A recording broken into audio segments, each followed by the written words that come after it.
Open a drawing which already has its BOQ. Go to the BOQ's General Data section. Define the general data, location, subject. Set up the columns that form your BOQ document. Configure the Bill of Quantities currency.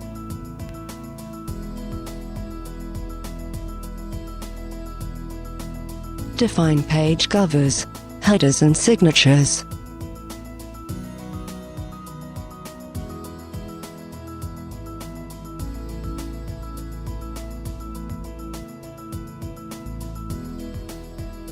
Print the BOQ with the defined currency.